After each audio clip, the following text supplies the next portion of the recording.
Yang ke-9, terakhir untuk pagi hari ini. Ighlaqu babil hiwar, menutup pintu diskusi.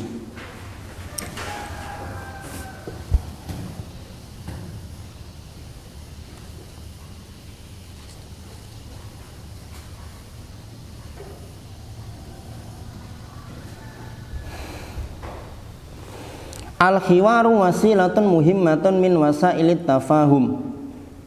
Diskusi, ngobrol merupakan sarana penting di antara berbagai sarana tafahum, saling memahami. Wa naqlil ma'lumat, transmisi pengetahuan. Wal khibrat, pengalaman-pengalaman. Baina abna'il bashar, di antara manusia. Wa tata'akkadu ahamiyatuhu fi majalit ta'lim bi khassah. Urgensi dari ngobrol ini, hiwar ini, diskusi ini menjadi lebih penting lagi, lebih dibutuhkan lagi dalam tempat-tempat taklim, pengajaran. Fa biqadri ma yakunul khiwaru najihan wa fa'alan bainal muta'allimin takunul istifadatu tammatan bainahum. Sejauh mana diskusi itu sukses dan aktif di antara para pelajar, ya sejauh itu pula kesempurnaan istifadah mereka. Sejauh itu pula kesempurnaan istifadah mereka.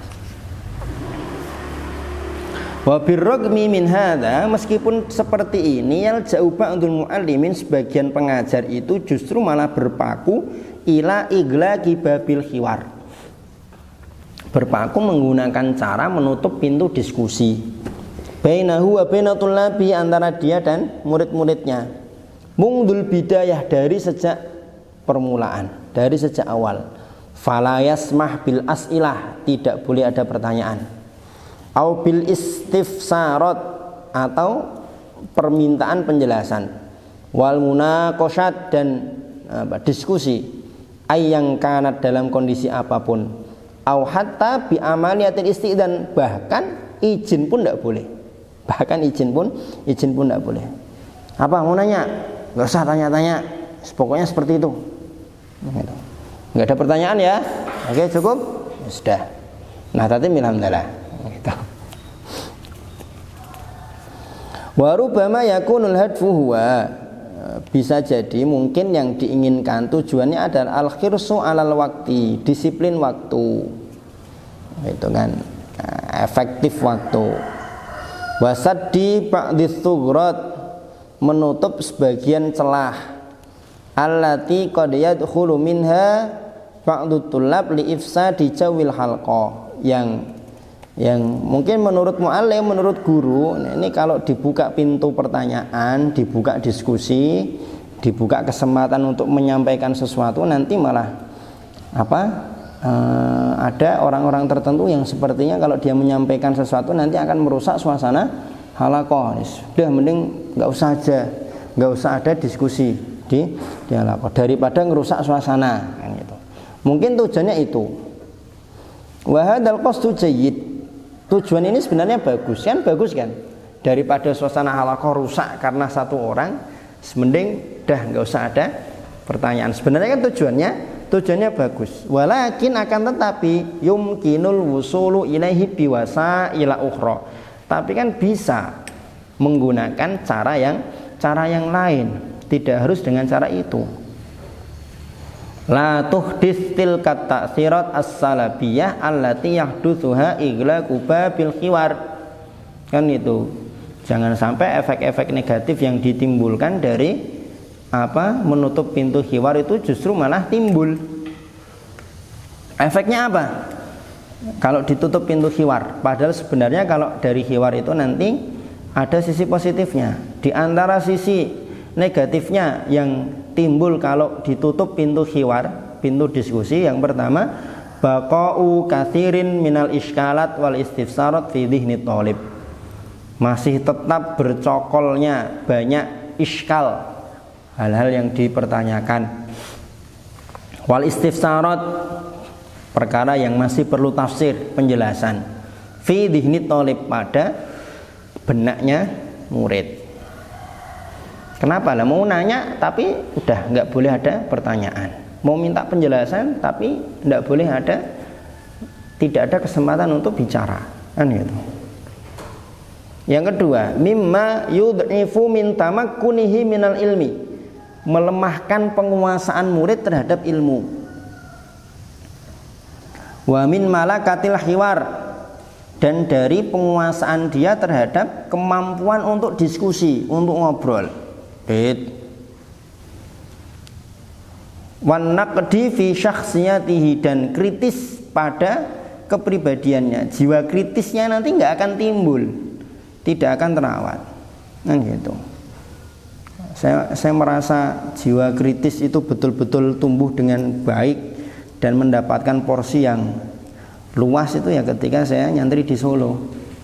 Betul itu. Nah, itu forum BEM, bahkan dengan asatid itu ya, mau nanya apa, dari sisi mana itu ya, tafadhol tanya, kan gitu. Jadi bagian ketiga, kalau di sana kan ada 6 bagian, di sini cuma 4 kan. Saya kan 6 bagian. Nah, kita ketiga, bagian keamanan, siapa yang mau ngasih kritik saran? Langsung sini. Kemarin kok jatah doping tehnya kok nggak ada, kemarin tekonya kok nggak ada, ini gimana bagian keamanan, bla bla bla bla bla begitu. Asik jadinya. Jadi skill ngomong itu ya terlatih, kan? Karena kan ngomong seperti itu kan butuh mental, butuh nyusun dulu kan, butuh nyusun dulu. Dan kadang di tengah itu kan, kadang orang ngomong itu kan tadi mau ngomong apa, ketika di tengah apa ya kan gitu kan gitu. Jadi melemahkan penguasaan terhadap ilmu, kemampuan diskusi dan jiwa kritis. Yang ketiga, waqad yafqitu ba'du tullab thiqatahum bil muallim natijata hadat tasarruf. Sebagian murid nanti akan kehilangan rasa percaya kepada guru. Kenapa ya kok kita nggak boleh nanya ya? Jangan-jangan ustadznya emang nggak tahu ini, nggak mudeng ini, nggak mau ngasih ini, gitu. Ya, bagaimana cara ininya? Bukan caranya nih. Ini paragraf selanjutnya. Inna min anjahi asalibi wa wasaili ta'lim. Sesungguhnya di antara cara paling ampuh dan sarana yang paling mensukseskan dalam pembelajaran adalah al-khiwar al-maftuh, diskusi terbuka, antori kitorhil as'ilah wal ajwibah, melalui cara melontarkan pertanyaan dan jawaban, Q&A, wattafa'ul baina mukhtalafil atraf, dan keaktifan di antara berbagai pihak kan gitu. Bisa jadi nanti ketika hiwar maftuh itu ada santri ngeritik ustadz, yang jawab justru malah santrinya, bisa jadi, dan itu wajar, tidak masalah, kan gitu, bisa jadi. Wa min musawwighati fathi babil hiwar wal asilah anna talib rubbama istahya min qawlihi lam afham. Di antara sebab penghalang dibukanya pintu diskusi dan pertanyaan adalah bahwa murid itu bisa jadi dia malu dari mengucapkan lam afham. Kenapa dia malu mengucapkan lam afham? Imma li raf'i kulfatil i'ada ala syekh, karena dia tidak mau membebani ustadznya untuk mengulang penjelasan, au lidhaikil waqti, atau karena sempitnya waktu, au hayaan minal hadirin, atau malu terhadap para hadirin. Fa'alal muallim ayyaftaha lahul majal binafsihi, maka seorang guru hendaknya membuka porsi khusus dengan pada dirinya. Maksudnya gini, karena bisa jadi ada yang nggak paham tapi malu bertanya. Malu bertanya itu kan bisa jadi karena dia nggak mau membebani ustadznya untuk mengulang penjelasan, atau karena waktunya yang memang tinggal sedikit, atau karena malu pada teman-temannya. Ya, maka di luar jam pelajaran nanti sampaikan kalau ada yang kurang paham dan nanti mau istifsar sama ustadz, nanti bisa temui ustadz di luar jam pelajaran, kan gitu.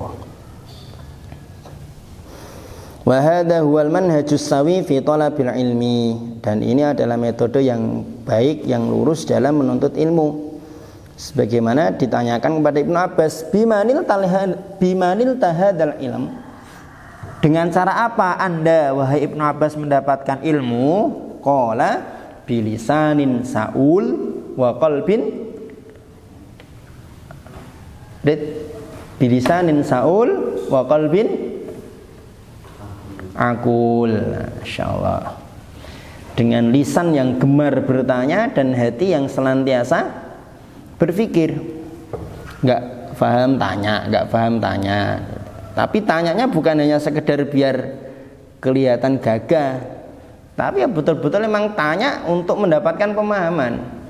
Tanya bukan untuk ngetes ustadznya atau untuk membanding-bandingkan dengan jawaban ustadz yang lain, kan gitu. Tapi memang betul-betul bertanya supaya paham, mendapatkan tambah keterangan. Dan hatinya tidak pernah berhenti untuk berpikir, ya, mikir, terus merenung, terus mudzakarah dan seterusnya.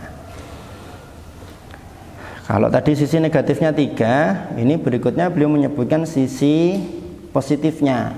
Wala yakhfa ma fil as'ilati min fawaid adidah lit talib min abroziha. Tidak diragukan lagi bahwa dalam pertanyaan itu ada berbagai macam faidah untuk murid. Di antaranya 1, tubayyinu mada tafahumihi lidarsi, menjelaskan sejauh mana pemahaman murid atau santri terhadap pelajaran. Kama tu'arriful muallim bihasilatit talib al-ilmiyah, mengenalkan atau memberitahu kepada guru sejauh mana capaian keilmuan santrinya, muridnya.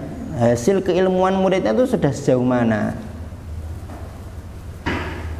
Yang ketiga, wa tusiru lada talib at-tafkir wal bahthi fin nuqtah allati yaduru haulaha su'al, mengembangkan ketajaman pikiran dan bahasa riset. Pikiran dan kritisnya tadi itu akan berkembang. Yang keempat, wa tasta'idu ma'lumatin sabiqah ladaihi wa tasabbutiha fi dhihnihi.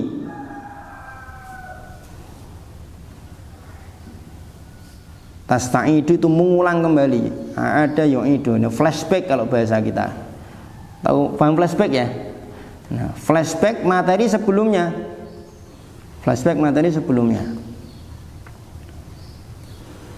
Yang kelima, kama anna 'alal muallim inna ajzat talib an siyaghati su'al li hayain fihi aw qusurin ayyu'inahu 'ala dzalika fayu'abbir an muradihi wa yusni 'alaihi. Kalau ada murid yang sulit mengungkapkan pertanyaan, tapi gurunya paham apa yang mau ditanyakan, maka setelah selesai bicara dibantu kemudian dijelaskan, oh jadi maksudnya fulan tadi itu bla bla bla bla bla bla bla, kan gitu. Yang keenam, wa alaihi aidan taujihu tullabihi ila ba'dil adab fi tarhil as'ilah. Kaitannya dengan pertanyaan ini, hendaknya seorang guru memberikan arahan kepada muridnya bagaimana adab-adab dalam menyampaikan pertanyaan. Di antaranya min husnil adab wal istidzan fihi, menggunakan sopan santun yang baik dan minta izin terlebih dahulu. Afan Ustaz mau tanya itu. Yang kedua, adamus su'al an asya' lam yata'ahal li ma'rifatiha, tidak menanyakan perkara-perkara yang belum punya kapasitas untuk mengetahuinya. Maksudnya gini, misalkan urusan bagaimana adab ranjang antara seorang suami dan istri. Kan itu kan sesuatu yang harusnya ya boleh sih ditanyakan, tapi ketika bukan porsinya, bukan waktunya, jangan ditanya. Kalau nanya ya sesuai dengan kapasitas, sesuai dengan pemahaman, Au tikrari soal alal muallim wal ilhah fihi. Mengulang-ulang pertanyaan dan maksa untuk dijawab. Kadang kan ada yang nanya gitu kan. Tanya, Ustaz, hukumnya ini gimana Ustaz? Berarti kalau gini gimana Ustaz? Kalau gini gimana Ustaz? Kalau gini. Terus dipaksa terus. Wong alam ya saya tidak tahu. Tapi katanya Ustaz Ustaz. Ya, wong alam ya saya tidak tahu. Saya itu pernah dengar Ustaz. Jadi di YouTube itu saya pernah nyimak Ustaz tuh bilang ini hukumnya bla bla bla bla bla bla bla. Itu gimana Ustaz? Wong alam ya saya tidak tahu. Jadi boleh ya Ustaz ya? Tidak tahu saya. Oh, sudah dijawab wong alam kok masih maksa. Ada orang kayak gitu, ada loh. Ada jamaah saya ada yang kayak gitu. Jadi nanya gitu. Malah dibanding-bandingkan gitu kan.